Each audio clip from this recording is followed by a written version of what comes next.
I'm gonna learn how to do one of these spot color videos, because those are cool. Like, you can be pretty, I can see myself being artistic with it. Spot color video, it's kind of like in that movie Pleasantville, when the world was waking up, the town was realizing that life was so much more beautiful than they ever had imagined, had any conception of. And when they began to see it, as they began to transform, their sight, their vision started to transform as well. And all of a sudden, in their black and white world, black, white, and gray, right? That's all it was. There was like a single apple, or a single rose, with the most vibrant color of red that stuck out in their whole black and white existence so critically that they were like, what the fuck is this color? What is, I didn't know color existed. It's fucking amazing. It's changing everything. And then the girl starts was like masturbating in the bathtub, and I think she turned a different color as well. At least she did that night. Yeah, I would have.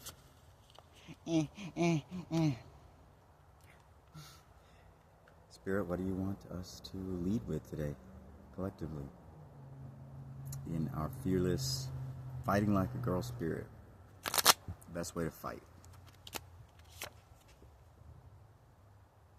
A raging fight. Raging? I mean, it's got its value. We pulled this just a couple days ago, I think. And I don't remember what the message was. I guess it bears repeating. The number's 36. 9, if you will. 369. Sounds like a circle of some sort. Okay, so this chick is raging. I don't know why, but she seems like she's black. Like a black person. Maybe that's significant. Maybe it isn't. Although, it's in black and... the picture is all black and white, just like Pleasantville, like we were just speaking of. And she has a sort of... It's not a crown. It's more like a war helmet over the top of her. But it's not like securely fitted or anything. So it's not your typical warrior's helmet. It's a spiritual one. Like, she's protecting her mind and her energy, her spiritual discernment and the clarity, from that space, which is everything. Mind is everything, isn't it? Thought I shaved. Just gotta check my sexy real quick. Okay, intact check. Okay, more about the visual.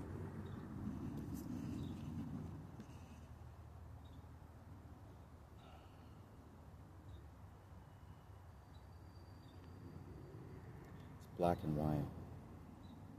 Almost like, you know how we say when we get so enraged that we only see red? Like, we black out.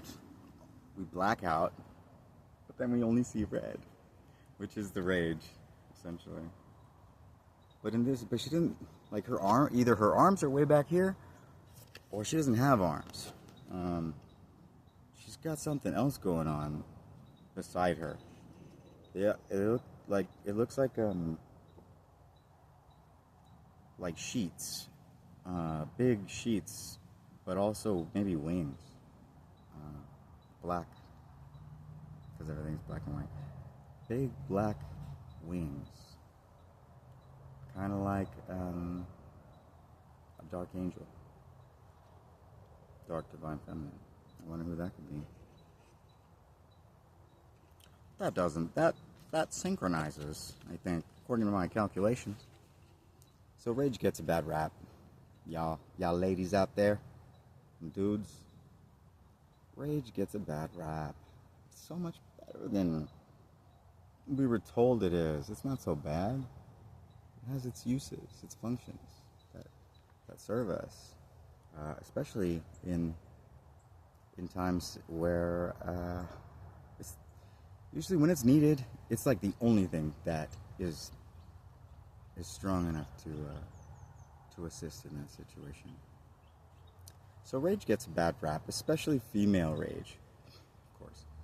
But it can be a girl's best friend. Rage can purify, stir up the winds of change, and shift landscapes, both internal and external. Well, one is the other. You shift inside, and you do shift the external automatically. Quiet or loud, a wild howl or a growing hum, anger is both purposeful and natural. Stop bottling it and shoving it away in order to be pleasing. Instead, center yourself and gather your rage, rather than shriek into the wind, where your passion can be swallowed by the lack of ears that can understand. Find solid ground. Settle into a position of power. Become the eye of the storm. Use your authority to cry out your claim. This is for me and for my collective. Pour your rage into creativity, advocacy, and commitment. I could do that. You could do that. Find some solid ground where you're not being distracted or like tempted into doing less meaningful things. Because you probably have stories, so many stories too. Being born in hell and all that. In hell on earth. I know if you still have some soul left, then you did something. You turned that pain into promise, or pain into power, and you can use your creativity and tap into those other human abilities you have to birth with that creative energy some things that reflect you. They reflect your scars and your wisdom, your pain and your depth. It's important that we do this. We must share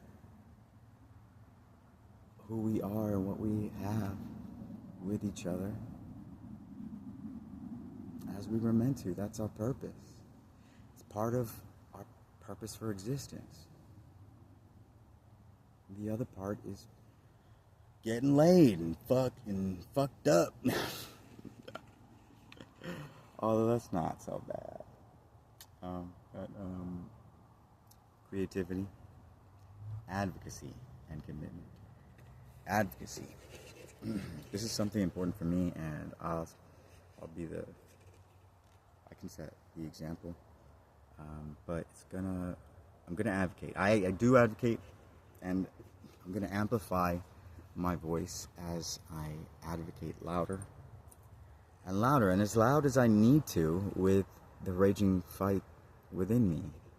One raging to be heard, just as your soul, the voice of your soul, is doing the same. We are advocate. We are taking up the banners. We're taking up those those things that everyone thought were lost causes. We're going to protect this living library of a planet. We're gonna do right by the animals and all forms of life in our Eden, because Eden is this whole planet. It's this whole garden, and it's fully abundant. Not just the planet, but the entire universe. It's a universal truth, a law. It is not a universe of lack or shortness. It's the opposite. It's a universe of complete abundance and fulfillment, if you will.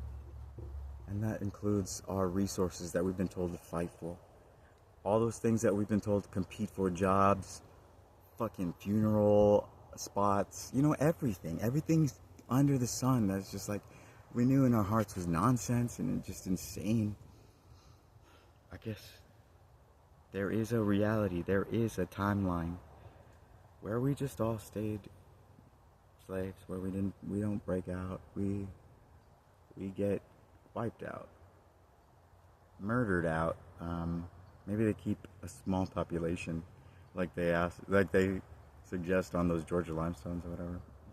Like 500,000. They said 500 million. That's the perfect amount.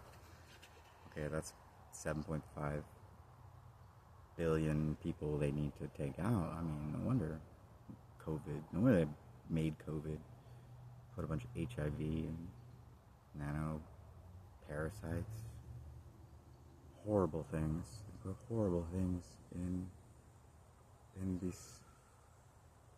the cure for something that they also made. They made this poisonous ass cocktail as a cure for a fucking fucked up ass little virus that they engineered to get together with each other, the Wuhan and the American government.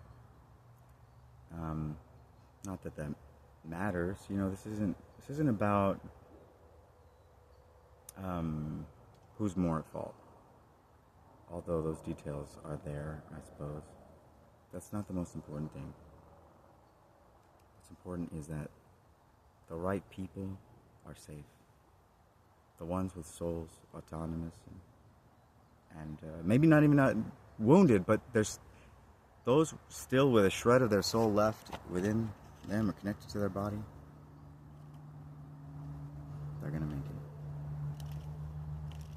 They're gonna pass through the fire that's about to engulf this world, or that already is, and come out unscathed.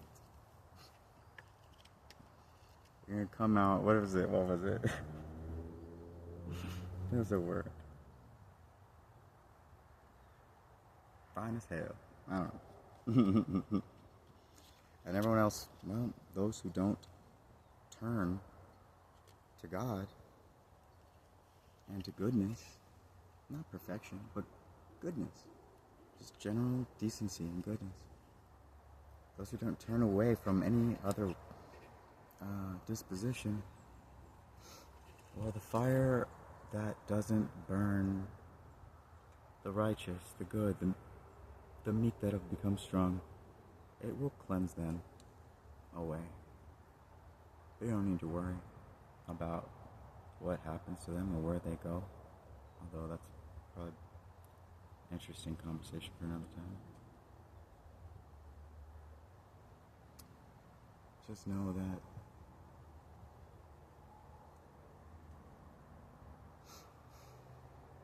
the kind and meek, the once meek, the once meek are set. We are prepared. We're being prepared for, what do you call it? We're set to receive. Getting prepared to receive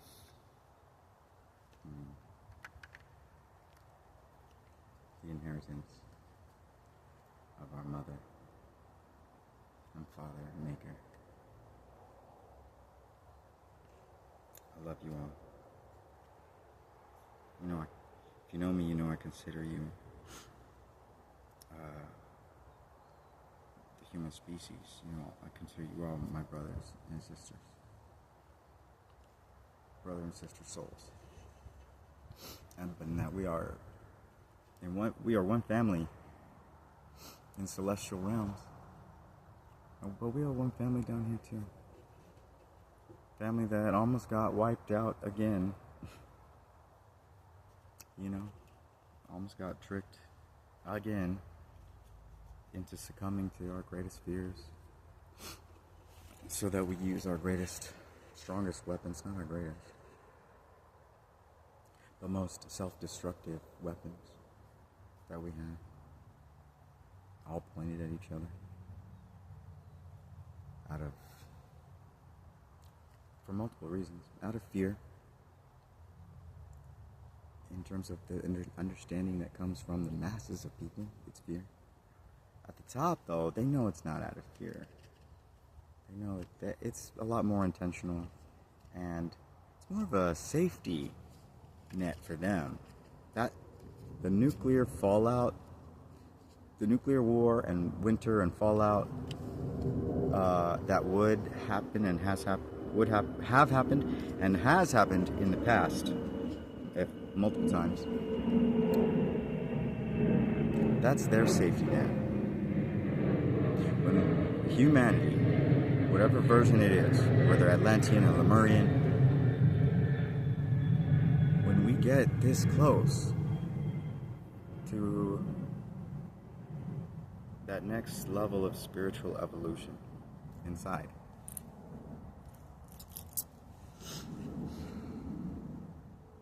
they start panicking, and for them and this is logical. It makes more sense for them to just reset the board, like just clear the fucking board altogether, wipe out history as everyone knows it, and if there happens to be, well, they still need a food source, so I think they would they would try and oh my gosh, I don't know how they do it, but they would somehow, like restart us so that we could continue being their batteries and slaves, as we are right now. Well paid, according to some, and that's debatable, obviously, but yeah, they feed on energy, emotion. That's the energy these interdimensional parasites have been feeding on in ways that you can't see with your eyes, that masses can't see with their eyes. Third eye can see it. That gland. There's a gland right there.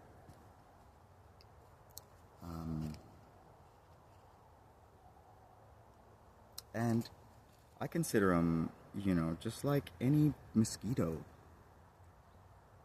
is considered. It needs to suck your fucking blood to keep going. And sometimes it's so good. They're like, I know I'm about to get swatted the fuck out, but I just can't stop. They're like, they cannot help themselves. What I did here, though, is that as we have succeeded this time. We have succeeded this time, and we will not self-destruct. It's finally the end of them, but it may just be the end of them as we currently know it. Because as you know, according to systems theory, when you change one thing in a system, it affects everything else. It changes everything else. So it's possible that this level of entity and these beings who we considered malevolent and sadistic before in nature, if they are going to survive, and this has been put out there, they would have to evolve. They're gonna have to evolve too. They would have to evolve into something that is able to feed on positive emotions, joy, and inner peace or some shit like that. Because that's all we're gonna have here. There's not gonna be anything else for them to munch on. I'm so excited. So excited for every miracle that's already happening. And I just want to say thank you for existing here on Earth as you do. 1919 on the clock. You're needed as much as everything else in existence as well, because all for one and one for all, right? That's what they say. In France, they said that once upon a time. I can do French. In France, they would say that a long time ago. There you go. There's my French accent. All right, folks. Catch you on the flipster, and let Medusa into your world, into your heart. She's not the bitch that they said she was. Maybe she is. I don't think so though. None of the dark divine feminines are fucking monsters. They're me. They're like the best part of me. And they're being revived, resurrected in this so crazy world.